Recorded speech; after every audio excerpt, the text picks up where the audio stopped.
Good. We are here now for the next interview with Sophie Spethmann from Frères in Düsseldorf, a very well-known retailer with a very special concept in Düsseldorf, known across the borders with an international clientele. We are very happy to have you here, especially with regard to all the developments which happened at your shop, especially digitally. How shall we structure it? Shall we start first about how you thought about it, what you wanted to achieve first? What was the first step? Well, the question we were asking ourselves since about 3 or 4 years is how can we take on digital as a small store from Düsseldorf, or a family-run company, family-run boutique. For a long time. When was 38 years? So 1978 is the founding year. Yes. So how can we digitalize without losing what we feel is a special shopping experience and inspiration and personal interaction that customers have when they come to our store? Yes. How can we make that digital without losing the certain something of buying at Frères? So that was our challenge. Yes, and it's quite a complicated challenge when you think it through, because in a situation and location like yours, you have a very demanding, very discerning clientele, and so what they expect is advice and information. So you have on the one side what you excel in, i.e. the knowledge of your shop assistants and your employees. On the other side, that is something you want to somehow translate into the digital world as well. How did you go about that? Yes, so we obviously did a lot of observing of the market and looking in all kinds of segments what kind of online concepts we liked. And there are quite a lot of online shops where we said, also especially in the luxury segment, where we said, wow, they do a really great job. It's very content driven, it's a lot of storytelling. But somehow we still felt that's not quite what we want to be. There's still something missing. So we did multiple things.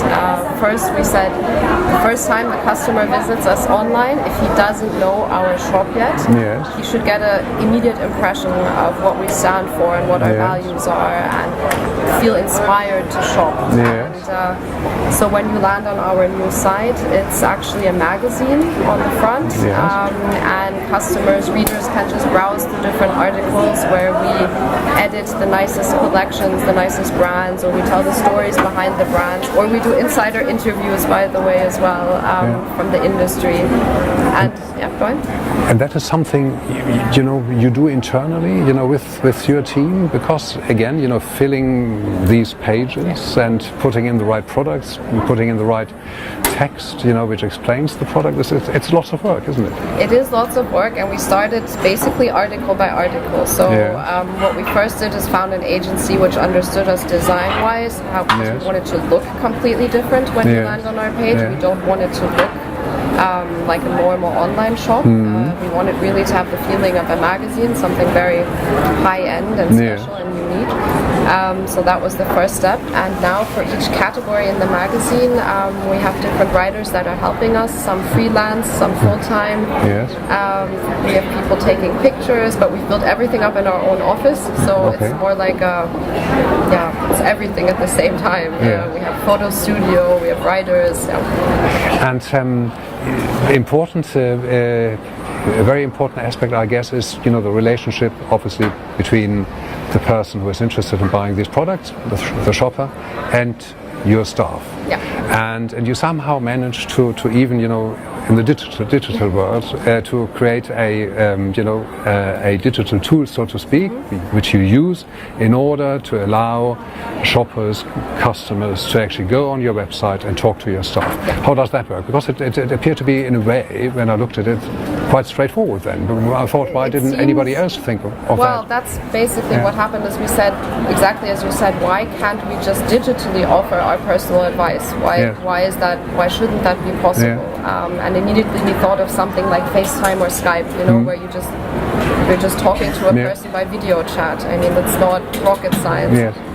but we needed a very specific solution which we could use in the store, so that the sales staff has her hands free, and she's looking into the camera, and the customer sitting at home and looking through the camera, but actually sees the sales staff who can hold the things into the camera and show them to her.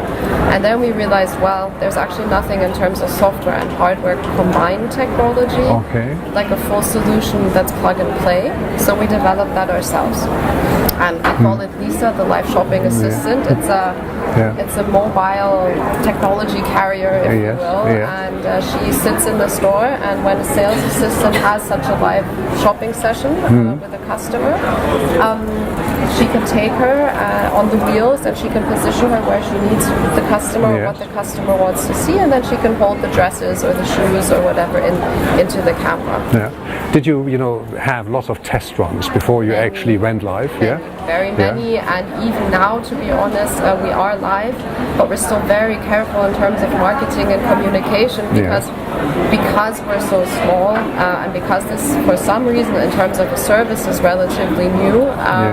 We also have a lot of explaining to do to customers what this is, because nobody else is doing it. Of course, if the big, let's say, Dior's of the world would be using this already, it would be easier to say, we do this service like Dior, or we do this service like whatever. So we have to explain it ourselves, and that's not so easy. Am I right to assume that you have that you have two groups of customers, basically young mothers possibly, or young parents, and possibly another group which is a bit older, possibly grandparents, whatever. The young customers, I guess, they should understand it quite quickly, because they are very close to all matters digital. Did you get any response from them? Do they actually say, I like it, but I would improve that, or I would change that? What's the response? Well, I mean, it's the first prototype that we have live in the store, but funnily enough, it's working really well.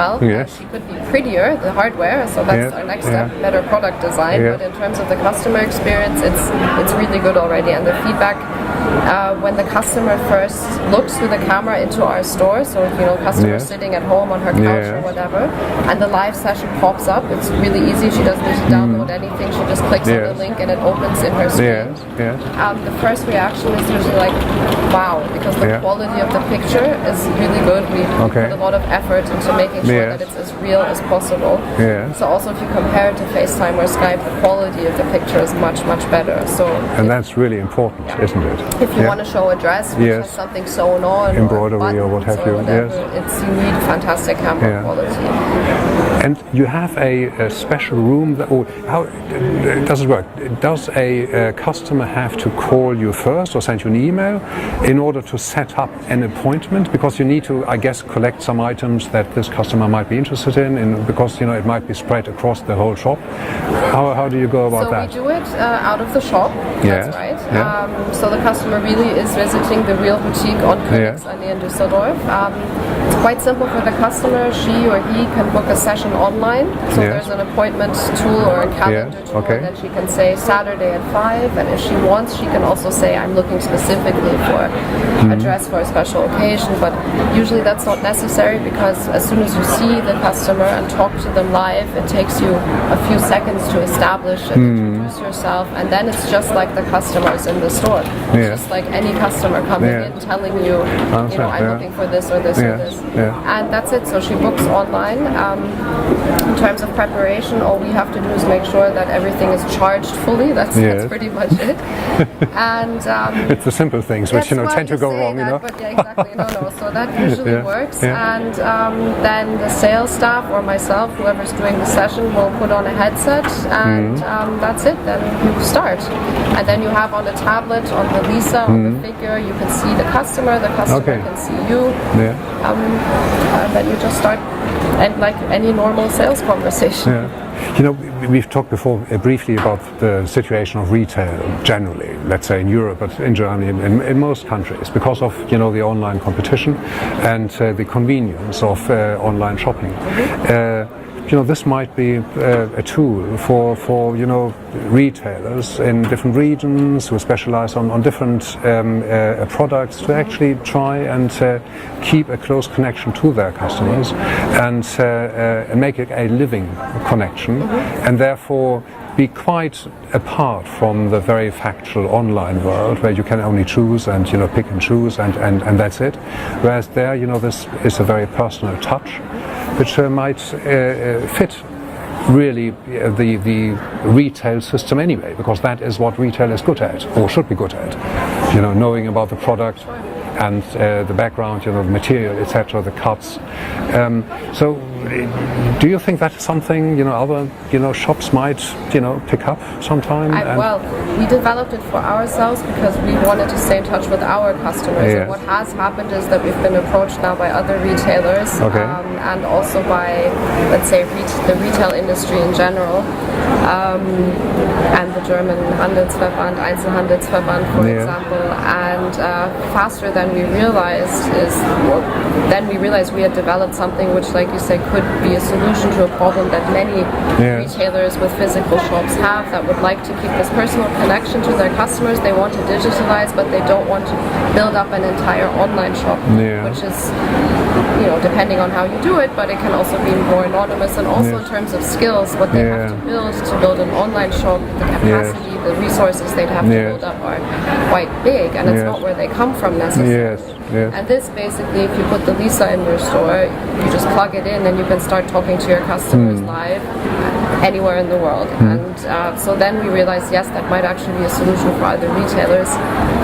We won the German Innovation Prize for it, Retail Innovation Prize for it 2 months ago. So we were congratulations. Thank you. We were really surprised. And now what we're doing is founding a new company to distribute Lisa to other retailers. Okay, so I wasn't entirely wrong. That's that's good to know. Are there any, that's a very dry subject, but legal things to consider? You're obviously representing brands, but this is by definition international, so you might be approached by customers from all over the world. Is that something you talked to the labels before? Absolutely. Well, we definitely presented it to our biggest brands, but also the small ones. And interestingly, what happened even with the biggest brands is that first of all, they really liked it, and they almost all immediately said yes, or that they wanted to discuss it maybe with their board, and then they'd come back to us, and then we got a very positive feedback. And actually, quite a few of them have asked us whether they can have the system as well for themselves. So it was quite a positive reaction. And because it's, like you said, it is selling in the store with a real person, even though it's through a digital screen, but everything else stays the same. It wasn't a problem at all. No.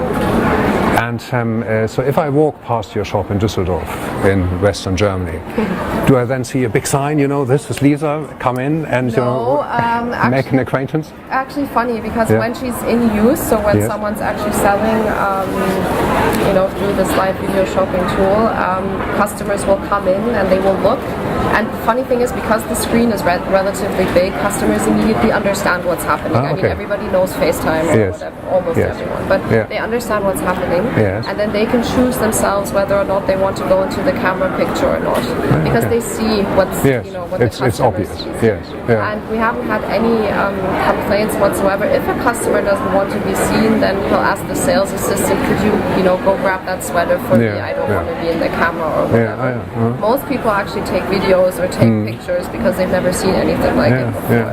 And because it's a figure, people aren't scared of it or whatever. It doesn't look scary or whatever. It's very interesting. So what's last question? What's the next step? What's the next objective you would like to reach? For Barbara Frères, we really want an entire digital experience, including the magazine, which is shoppable, and these special edits and all these things. We really want our customer to feel at home and with us, no matter which channel he shops through. So that was really important for us, and this we're building up more and more.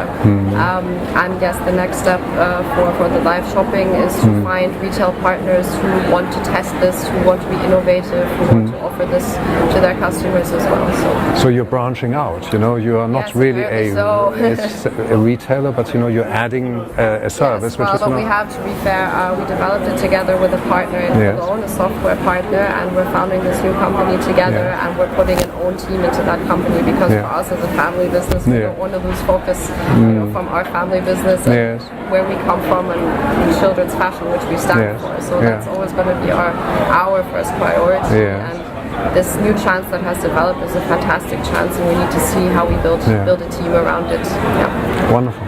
Lovely. Thank you very much indeed. Highly interesting.